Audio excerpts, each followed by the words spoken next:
आज के इस लेक्चर में सिंधु नदी तंत्र के बारे में हम बात करेंगे। और जब बात सिंधु नदी तंत्र की हो तो एशिया की सबसे लंबी नदियों में से एक नदी है सिंधु। 2880 किलोमीटर की लंबाई वाली जो सिंधु नदी है, भारत, पाकिस्तान और चाइना के अधिकार क्षेत्र में प्रवाहित होने वाली इस सिंधु नदी का तंत्र हम इस लेक्चर में पढ़ने वाले हैं।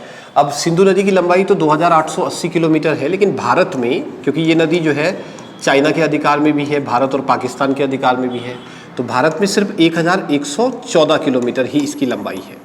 ठीक है, तो सिंधु नदी का ये जो अपवाह तंत्र है, इसके बारे में इस लेक्चर में हम बात करेंगे। सबसे पहले अगर सिंधु नदी की बात करी जाए तो सिंधु की जो अपवाह प्रणाली है वो मुख्यतया लद्दाख, और अब अगर हम नए नक्शे के हिसाब से कहें तो अब तो सिंधु नदी सिर्फ लद्दाख क्षेत्र से ही प्रवाहित होती है।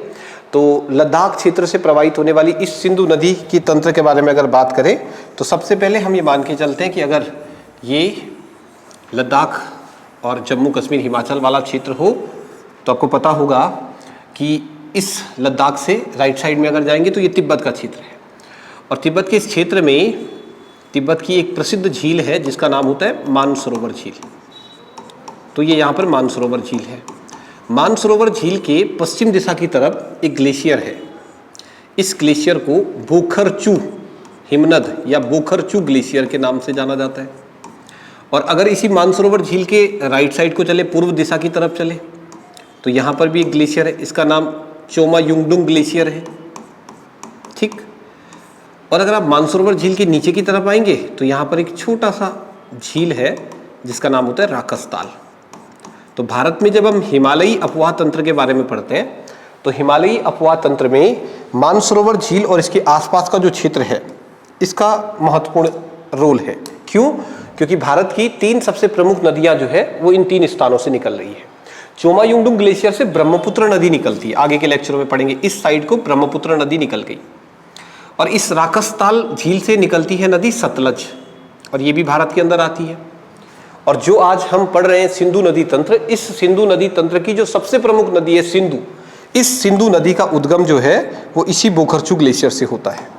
तो सबसे पहले बोखरचू ग्लेशियर से निकलने के बाद ये नदी शुरुआत में तिब्बत या चाइना के अधिकार क्षेत्र में प्रवाहित होकर फिर लद्दाख में एक जगह है जिसका नाम है दमचौक। इस दमचौक नाम के स्थान से ये नदी भारत में प्रवेश करती है। भारत में जब सिंधु नदी एंट्री कर रही है तो आपको पता होगा कि जिस क्षेत्र में ये नदी प्रवाहित होती है वो क्षेत्र ट्रांस हिमालय का एरिया है। अब ये जो ट्रांस हिमालयन जोन है, इस ट्रांस हिमालयन जोन में अगर आप देखें ध्यान से तो जहां सिंधु नदी प्रवेश कर रही है इससे ऊपर ये जो हिमालय पर्वत की श्रृंखलाएं हैं इनको हम लद्दाख पर्वत श्रृंखलाओं के नाम से जानते हैं। और इस लद्दाख श्रृंखलाओं के नीचे के क्षेत्र में अगर हम आए सिंधु के नीचे की तरफ तो यहाँ हिमालय मतलब ट्रांस हिमालय की जो पर्वत श्रेणियां हमें देखने को मिलती है उसे कहते हैं जास्कर। तो मानसरोवर झील के पास में जो बोखरचू ग्लेशियर है, इस बोखरचू ग्लेशियर से निकलने के बाद सिंधु नदी भारत में जब प्रवेश कर रही है तो जिस स्थान से मतलब जिस पर्टिकुलर पॉइंट से सिंधु नदी ने भारत में प्रवेश किया उस जगह का नाम होता है दमचौक, और ये लद्दाख में स्थित है, फेमस स्थान है दमचौक। तो दमचौक से जब सिंधु नदी भारत में प्रवेश करी तो भारत में सिंधु नदी जो है वो लद्दाख पर्वत श्रृंखला और जास्कर पर्वत श्रृंखलाओं के बीच से भारत में एंट्री करती है। लद्दाख और जास्कर पर्वत श्रृंखलाओं के बीच से ये नदी भारत में प्रवेश करती है। दमचौक से ये भारत में एंट्री कर ली। जब सिंधु नदी भारत में प्रवेश करी तो लद्दाख क्षेत्र में प्रवाहित होने के बाद ये नदी आगे जाकर के यहाँ एक जगह है जिसको बोलते हैं चिल्लास। अब ये चिल्लास नाम के स्थान से सिंधु नदी भारत को छोड़ देगी, और भारत को छोड़ने के बाद अब ये नदी पाकिस्तान में पहुंचती है। पाकिस्तान में प्रवाहित होने के बाद जो सिंधु नदी है वो एट लास्ट कहाँ जाकर के गिर जाती है? तब आंसर होगा अरब सागर में जाकर के गिर जाती है। तो आपको इस ग्राफ से ही पता चल जाएगा कि जो सिंधु नदी है ये एक अंतर्राष्ट्रीय नदी है। इस नदी का उद्गम जहाँ से हो रहा है वो क्षेत्र चाइना के अधिकार में है, फिर ये भारत में प्रवाहित होती है और उसके बाद ये पाकिस्तान चली जाती है। अच्छा, क्योंकि हमारे भारत में तो हमारे पास सिंधु के अलावा बहुत सारी नदियाँ हैं, बहुत सारी हिमालयन रिवर है, लेकिन पाकिस्तान में भारत की तुलना में इतनी नदियां हैं नहीं, इसलिए पाकिस्तान वालों की राष्ट्रीय नदी यही है। सिंधु जो है वो पाकिस्तान की, जैसे भारत की राष्ट्रीय नदी है गंगा, ऐसे ही पाकिस्तान की राष्ट्रीय नदी सिंधु है, और ये वहाँ की सबसे बड़ी नदी भी है पाकिस्तान की। तो देखो बोखरचू ग्लेशियर से निकली, लद्दाख और जास्कर पर्वत श्रृंखलाओं के बीच से भारत में प्रवेश किया और भारत में प्रवाहित होने के बाद ये पाकिस्तान को चली गई और लास्ट में अरब सागर में जाकर के गिर जाती है।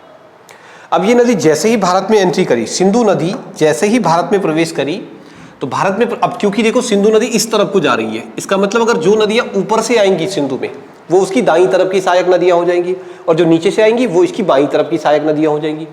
भारत में प्रवेश करते ही सिंधु को उसकी सबसे पहली जो सहायक नदी आकर के मिलती है, इस नदी का नाम है श्योक। सिंधु नदी की पहली सहायक नदी दाईं तरफ की भारत में, इस नदी का नाम श्योक होता है। और ये जो श्योक नदी है, इस श्योक की एक सहायक नदी है सियाचिन ग्लेशियर के क्षेत्र में, इस श्योक की एक सहायक नदी प्रवाहित होती है जिसको बोलते हैं नुब्रा। ठीक है, तो नुब्रा बेसिकली श्योक की सहायक नदी है और श्योक किसकी सहायक नदी है? सिंधु की सहायक नदी। दाईं तरफ से आकर के मिलने वाली पहली नदी सिंधु में कौन है? तो श्योक है और श्योक की सहायक नदी नुब्रा, और यहीं पर सियाचिन ग्लेशियर वाला भी क्षेत्र है। फिर ये नदी आगे प्रवाहित होती है तो आगे जाकर के सिंधु नदी में दाईं तरफ से आकर के मिलने वाली उसकी जो दूसरी सहायक नदी है उसका नाम गिलगित है। गिलगित और श्योक भारतीय क्षेत्र में सिंधु को दाईं तरफ से आकर मिलने वाली उसकी प्रमुख सहायक नदियां मानी जाती है। जब ये नदी चिल्लास के बाद भारतीय क्षेत्र को छोड़ दी और पाकिस्तान के अंदर एंटर कर ली तो पाकिस्तान में भी दाईं तरफ से आकर के इसको कुछ नदियां मिलती है। जैसे पाकिस्तान में सबसे पहले सिंधु को दाईं तरफ से आकर मिलने वाली नदी है काबुल। सिंधु घाटी सभ्यता में काबुल घाटी का खूब उल्लेख होता है। तो काबुल एक नदी है पाकिस्तान की जो सिंधु को दाईं तरफ से आकर के मिलती है। और काबुल की एक सहायक नदी, ये भी हिस्ट्री के लिहाज से दोनों ही नदियां बड़ी इंपॉर्टेंट होती है, इस नदी का नाम है स्वात। नीचे आप आएंगे तो एक और नदी पाकिस्तान में जिसको दाईं तरफ से आकर के मिलती है उसका नाम खुर्रम है, खुर्रम। नीचे चलेंगे तो एक और पाकिस्तान, अब ये पाकिस्तान वाली है, याद रखना हो ठीक, नहीं तो बहुत ज़्यादा इंपॉर्टेंट नहीं है। खुर्रम, छेम, काबुल, स्वात, ये सारी की सारी नदियां जो है ये सिंधु को उसकी दाईं तरफ से आकर के मिलने वाली उसकी सहायक नदियां हैं। बाईं तरफ की नदियों पर विशेष तौर पर आप ध्यान रखना, जो नदियां सिंधु को बाईं तरफ से आकर के मिल रही है उन नदियों को सबसे पहले विशेष तौर पर समझो। एक बार फटाफट समझना, मानसरोवर झील के पश्चिम दिशा में स्थित बोखरचू ग्लेशियर से सिंधु नदी का उद्गम होता है। दमचौक नामक स्थान से सिंधु नदी भारत में प्रवेश करी और भारत में जब सिंधु नदी प्रवेश करती है तो कौन सी दो पर्वत श्रृंखलाओं के बीच से होकर गुजरती है? लद्दाख और जास्कर श्रेणी के बीच से सिंधु नदी प्रवाहित होती है। यानी लद्दाख और जास्कर के बीच में सिंधु नदी भारत में एंटर कर रही है। नुब्रा श्योक की सहायक है और श्योक सिंधु की सहायक है, और गिलगित एक और सहायक नदी है जो उसको दाईं तरफ से आकर के मिल रही है। अब बाईं तरफ की नदियों की बात करेंगे तो जम्मू कश्मीर के अंदर, यहाँ पर जम्मू कश्मीर की एक फेमस झील है। जम्मू कश्मीर की इस झील का नाम होता है वेरीनाग, और जम्मू कश्मीर में ये जो वेरीनाग झील है, इस वेरीनाग झील से अब सिंधु की बाईं तरफ की सहायक नदियां निकलनी स्टार्ट हुई। तो सबसे पहली जो बाईं तरफ की सिंधु की पहली सहायक नदी है, इस नदी का नाम झेलम होता है। झेलम नदी कहाँ से निकलती है? झेलम नदी वेरीनाग झील से निकलती है। ये जो झेलम नदी है, इस झेलम नदी पर वेरीनाग झील के अलावा भारत की सबसे बड़ी मीठे पानी की झील भी है, और भारत की सबसे बड़ी मीठे पानी की झील का नाम क्या होता है? वुलर झील। तो वुलर झील जो है ये भी बेसिकली इसी, ये जो आपकी झेलम नदी है इसी पर स्थित है वुलर झील। तो पहली सहायक सिंधु की जो है इस नदी का नाम हो गया झेलम। आगे आप चलेंगे तो झेलम के बाद जैसे ही हम आगे बढ़े तो झेलम के बाद हिमाचल प्रदेश का फेमस दर्रा है, इस दर्रे का नाम है बाड़ा लाचा दर्रा, बाड़ा लाचा पास।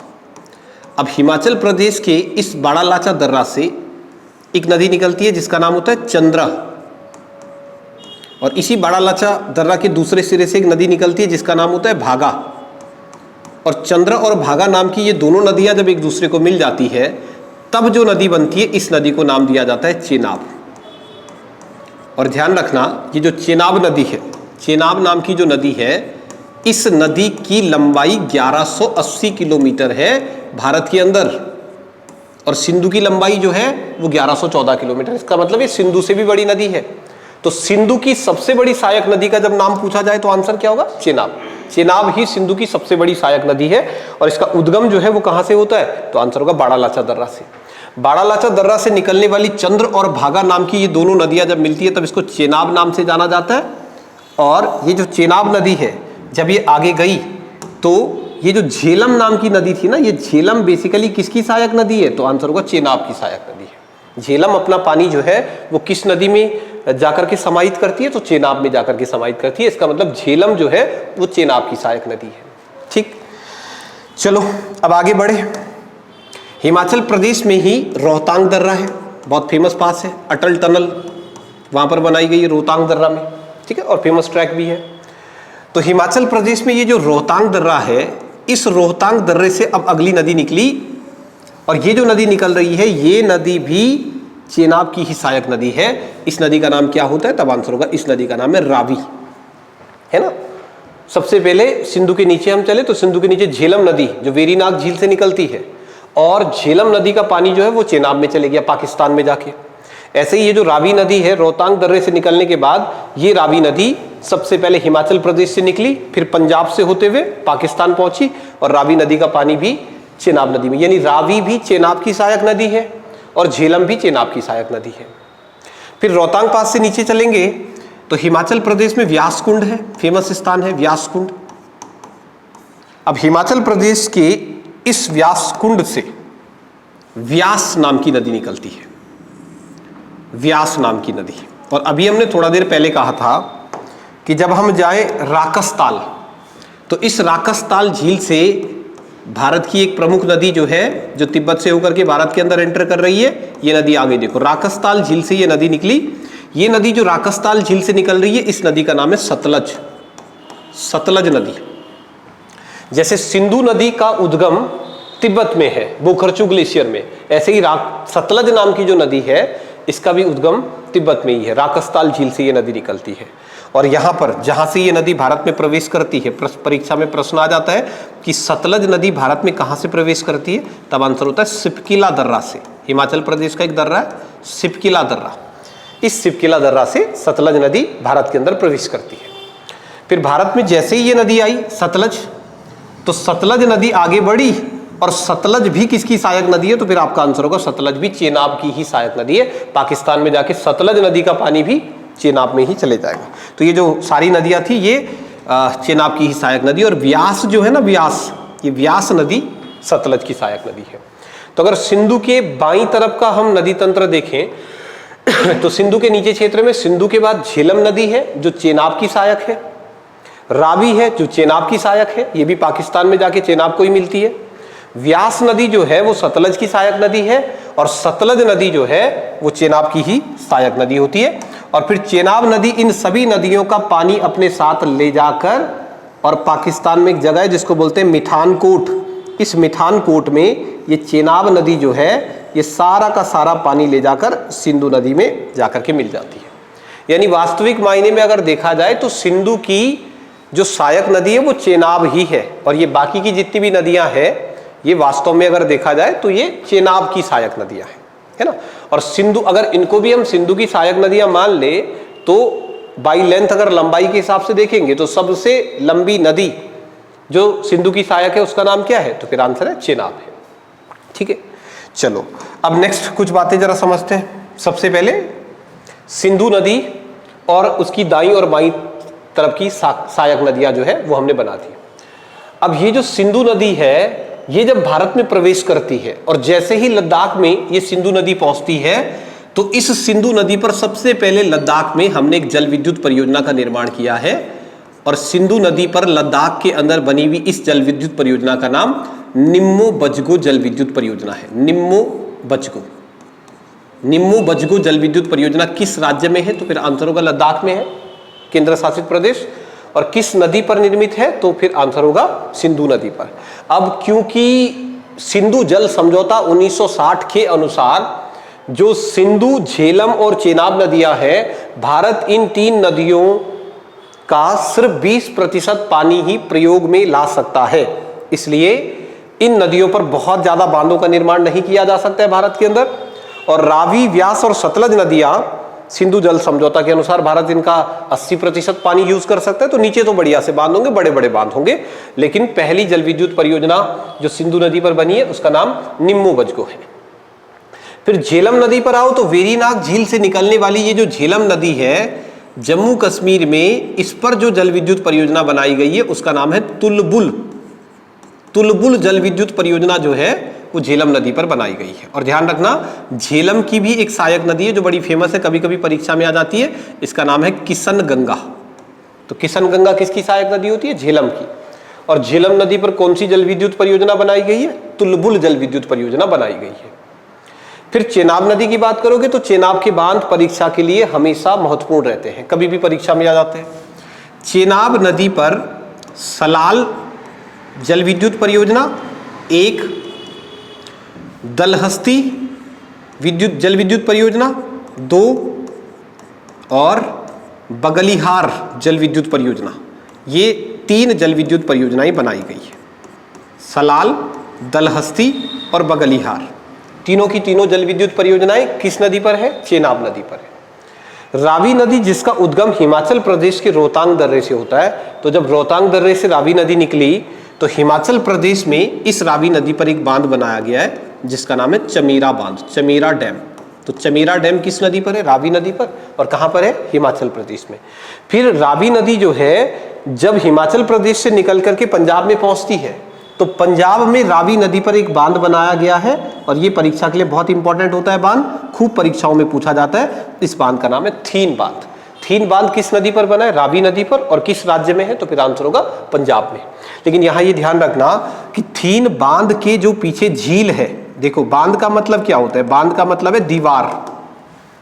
आपकी नदी का पानी बह रहा है और आपने पानी को रोकने के लिए दीवार खड़ी कर दी तो बन गया डैम, उसे डैम कहते हैं। और जैसे ही आपने नदी के रास्ते में एक दीवार खड़ी कर दी, डैम बना दिया, बांध दिया नदी का पानी, तो उसके पीछे अब पानी का रिजर्वियर बनेगा, झील बनेगी। तो झील का नाम अलग होता है, बांध का नाम अलग होता है। तो जो बांध है रावी नदी पर पंजाब में, उसका नाम तो थीन है, लेकिन इस थीन बांध के पीछे जो जलाशय है, जो झील है, उसे हम रणजीत सागर के नाम से जानते हैं। तो रणजीत सागर झील जो है वो थीन बांध के पीछे जो झील बनी हुई है, और इसी रावी नदी पर ये थीन बांध है या रणजीत सागर परियोजना, अगर आपसे पूछा जाए तो आप आराम से इसका आंसर दे सकते हैं। ठीक है, फिर नीचे गए तो व्यास कुंड से नदी निकल रही थी, व्यास, और व्यास नदी पर जो बांध बनाया गया है इस बांध का नाम है पौंग। व्यास नदी पर हिमाचल प्रदेश में कौन सा बांध बना है? पौंग डैम। और जैसे थीन नदी के पीछे जो रिजर्वियर है, जो झील है, उसका नाम था रणजीत सागर जलाशय, ऐसे ही जो पौंग डैम है, हिमाचल प्रदेश का जो पौंग डैम है, इस पौंग डैम के पीछे जो झील बनी है उस झील का नाम महाराणा प्रताप सागर है। महाराणा प्रताप सागर। तो महाराणा प्रताप सागर जल विद्युत परियोजना किस नदी पर है? व्यास नदी पर। और कहां पर है? हिमाचल प्रदेश में। हिमाचल प्रदेश में महाराणा प्रताप। यहां पर एक बात जरा ध्यान से समझना, एक कंफ्यूजन है। अगर मुझे प्रश्न पूछा गया है, एक बांध है हमारे पास जिसका नाम है राणा सागर, और एक बांध है हमारे पास जिसका नाम है महाराणा सागर, महाराणा प्रताप सागर। ठीक है, तो ये तो हमने अभी कर दिया कि जो महाराणा प्रताप सागर है ये किसका नाम है? ये भाई पौंग डैम जो है उसके पीछे जो झील है हिमाचल प्रदेश में, इसका नाम है महाराणा प्रताप सागर। और राणा सागर बांध जो है वो चंबल नदी पर है, राजस्थान में। बाद में अभी आप पढ़ोगे ना तो चंबल नदी पर जवाहर सागर, गांधी सागर और राणा सागर और एक कोटा बैराज, ये परियोजनाएं बनाई गई है। तो राणा सागर जल विद्युत परियोजना पूछे तो फिर राजस्थान कहना, नदी का नाम चंबल कहना। और अगर महाराणा प्रताप सागर पूछे तो पौंग डैम के पीछे की जो झील है उसका नाम महाराणा प्रताप सागर होता है, और वो व्यास नदी पर बनी है। और किस राज्य में है? तो हिमाचल प्रदेश में। ठीक, फिर ये देखो एक अंतरराष्ट्रीय नदी सतलज भी है जो सिपकिला दर्रा से भारत में प्रवेश करती है। सिपकिला दर्रा से भारत में प्रवेश करने वाली इस सतलज नदी की सहायक नदी का नाम है व्यास। सतलज और व्यास नदियों का जहां पर संगम होता है इसे हरिके कहते हैं, हरिके। और यहां पर एक बैराज बना दिया गया है, बैराज मतलब छोटी दीवार, डैम से छोटी दीवार। तो हरिके बैराज नाम के स्थान पर ये दोनों नदियां एक दूसरे को मिल जाती है, यानी कि सतलज और व्यास का संगम कहां पर होता है? तब आंसर होगा हरिके बैराज। ठीक है, हरिके बैराज। फिर आप आगे चले, आगे जाएंगे तो आप समझना जरा कि सतलज नदी पर अब 2 बांध बनाए गए हैं। सतलज नदी पर बने हैं 2 बांध। सतलज नदी पर बनने वाला पहला बांध जो है उसका नाम है भाखड़ा, और सतलज नदी पर जो दूसरा बांध बनाया गया है, इस बांध का नाम है नांगल। अब अगर परियोजना की बात करें तो भाखड़ा नांगल जल विद्युत परियोजना एक ही परियोजना है, परियोजना तो एक ही है पर बांध अलग अलग है। भाखड़ा बांध भी सतलज नदी पर है, नांगल बांध भी सतलज नदी पर है, लेकिन जो भाखड़ा बांध है वो हिमाचल प्रदेश में है और जो आपका नांगल डैम है ये पंजाब में है। ठीक, जो भाखड़ा और नांगल बांध है, इसमें से जो भाखड़ा बांध है ये एक गुरुत्व प्रकार का बांध है। अब गुरुत्व बांध क्या होते हैं इसको एक बार समझना। जो डैम है हमारे पास, डैम का मतलब क्या है, बांध का मतलब क्या है, तो मैंने अभी कहा बांध मतलब कि आपकी ये ऐसे नदी प्रवाहित हो रही है और आपने नदी का पानी रोकने के लिए सामने एक दीवार खड़ी कर दी। ठीक है, अब ये दीवार कैसे बनाई जा रही है उसके आधार पर बांध का प्रकार डिसाइड होता है। यदि आपने नदी का पानी रोकने के लिए जो दीवार बनाई वो पत्थर या ईंट से उसी प्रकार बनाई जैसे घर की दीवार बनाते हैं, मतलब एक पत्थर रखा, फिर मसाला लगाया, फिर पत्थर रखा, तो पहले प्रकार का बांध बनता है, उसको चिनाई बांध कहते हैं, मैसोनरी डैम, तब उसको मैसोनरी डैम कहते हैं। यदि ये दीवार उसी प्रकार से बनी हो जैसे हमारे घर की दीवार बनती है, तब इस बांध को मैसोनरी डैम कहते हैं, चिनाई बांध कहते हैं, चिनाई बांध। अब हिमालयी क्षेत्र में तो चिनाई बांध नहीं बनाए जाएंगे क्योंकि बहुत रिस्की हो जाएगा, नदियां बहुत तेज स्पीड से बहती है। जैसे आपने देखा है नागार्जुन सागर जो डैम है ना, नागार्जुन सागर, वो भारत का सबसे बड़ा मैसोनरी डैम है। चिनाई बांधों की सीरीज में अगर मुझे रैंडमली पूछ लिया भारत का सबसे बड़ा बांध, मतलब हाइट वाइज सबसे बड़ा बांध कौन है, तो मैंने कहा टिहरी बांध। लेकिन अगर मुझे कैटेगरी वाइज पूछ रहा है, मुझे ये पूछ रहा है कि भारत का सबसे बड़ा चिनाई बांध कौन सा है, मैसोनरी डैम कौन सा है, और मैंने कहा टिहरी, तो गलत हो जाएगा क्योंकि टिहरी बांध ऐसा चिनाई के थ्रू थोड़ी बना है ना। तो जब नदी का रास्ता रोकने के लिए आपने दीवार उसी प्रकार से बनाई जैसे हम घर की दीवार बनाते हैं, है ना, तब उसको बोलते हैं मैसोनरी डैम, तब उसे चिनाई बांध कहते हैं। और भारत का सबसे बड़ा चिनाई बांध कौन सा है, तो नागार्जुन सागर सबसे बड़ा चिनाई बांध है। लेकिन नदी का पानी रोकने के लिए अगर ये दीवार आपने चिनाई के माध्यम से नहीं बनाई, कंक्रीट से बना दी, पूरी दीवार ही आप कंक्रीट से तैयार कर रहे हो। कंक्रीट से तैयार करने का मतलब कि पूरी की पूरी दीवार आपने सीमेंट से बनाई है, जैसे छत बनाते हैं, छत, तो छत भी तो एक प्रकार की दीवार है। तो क्या हम छत में चिनाई करते? नहीं, सरिया बिछाया, मसाला डाला और कंक्रीट से पूरी की पूरी दीवार बन गई।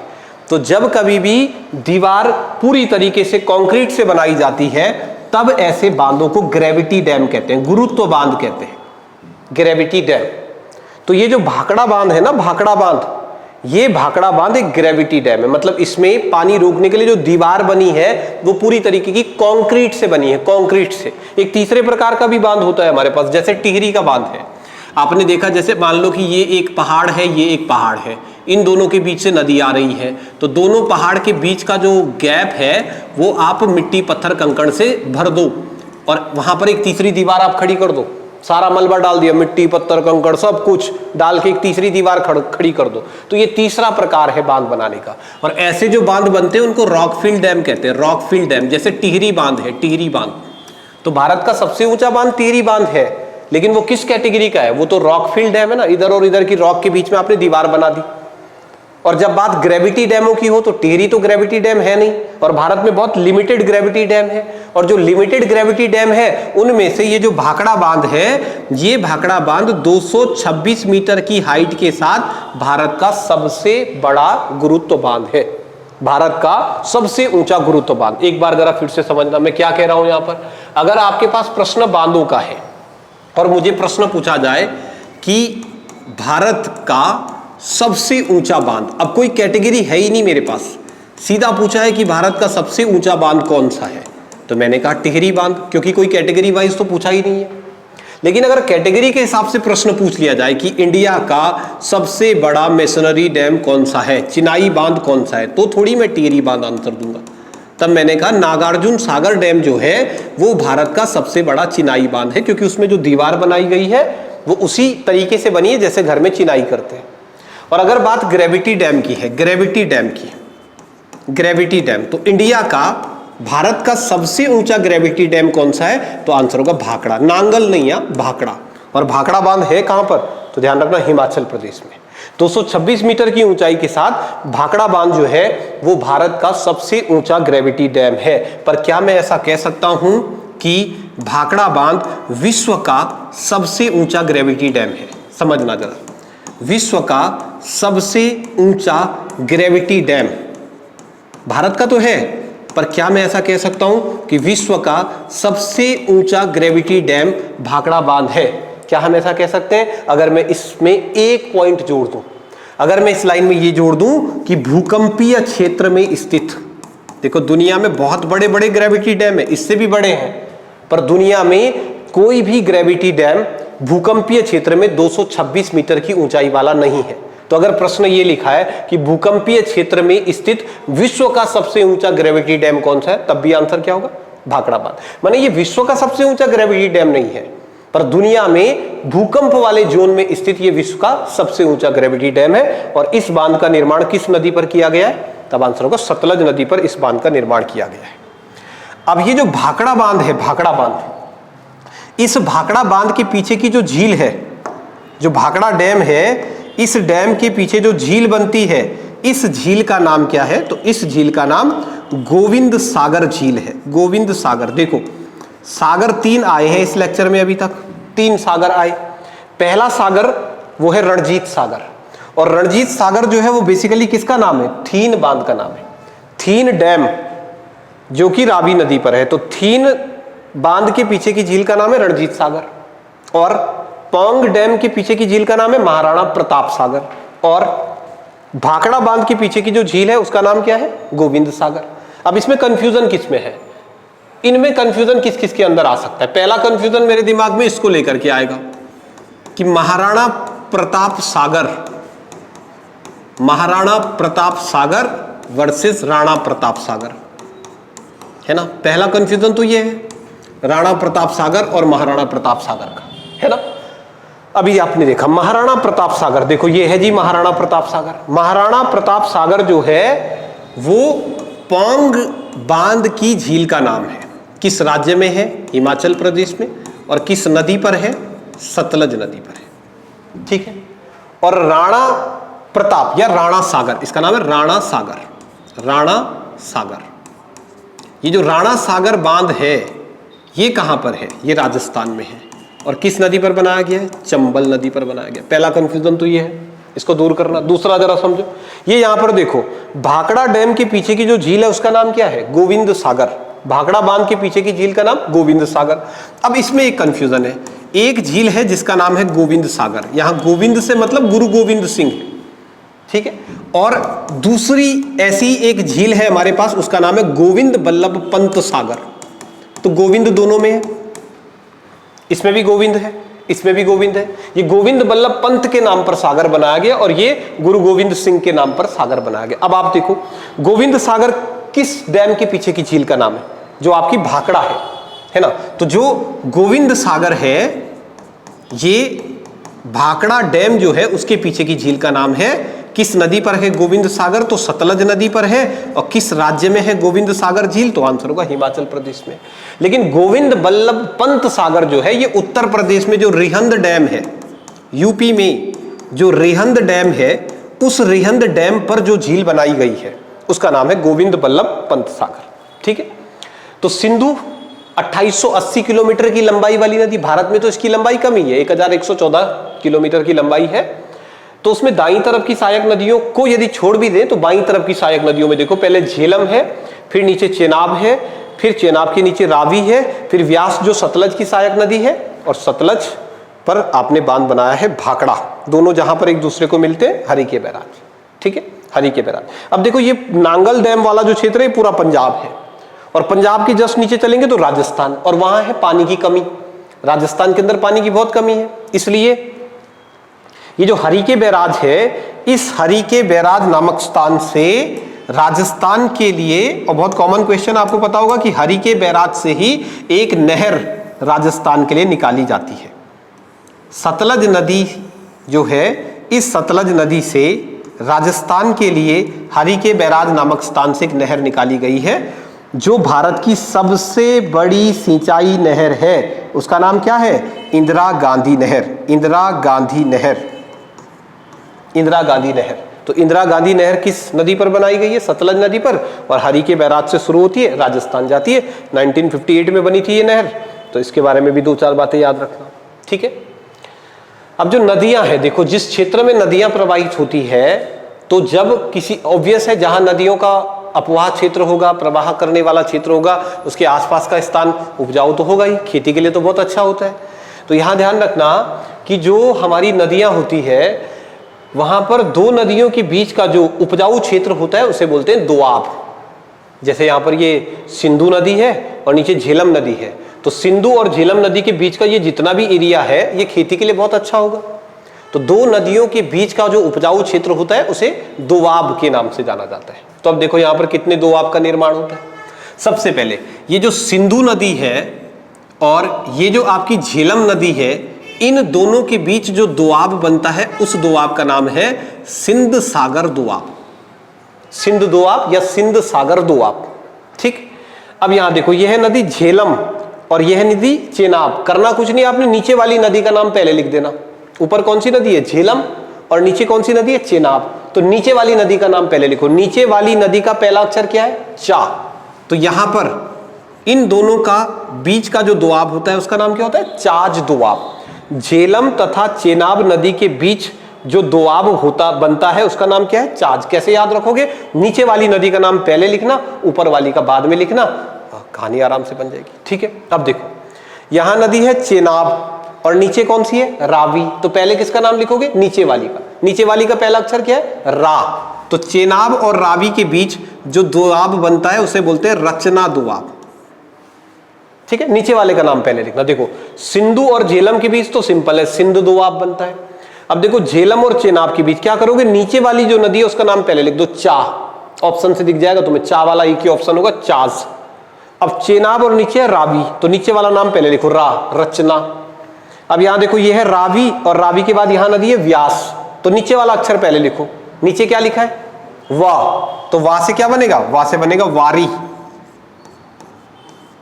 तो किस किस के बीच का दोआब है? रावी और व्यास के बीच का जो दोआब क्षेत्र है उसे क्या बोलते हैं? वारी दोआब कहते हैं।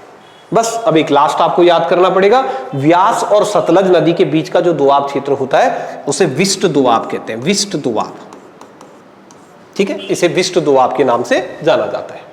तो एशिया की तो सबसे प्रमुख नदियों में से, क्योंकि इसकी लंबाई आप देख रहे हैं 2880 किलोमीटर, बहुत ज्यादा है ना, तो बहुत लंबी नदी, लेकिन भारत में इसका अपवाह क्षेत्र इतना है नहीं। एक अंतरराष्ट्रीय नदी है और चाइना के अधिकृत क्षेत्र से निकलकर भारत में प्रवाहित होती है और उसके बाद पाकिस्तान पहुंचती है। तो इसकी प्रमुख सहायक नदियां कौन कौन सी थी, बस यही इस लेक्चर में किया। अगले लेक्चर में फिर गंगा नदी के तंत्र के बारे में हम बात करेंगे।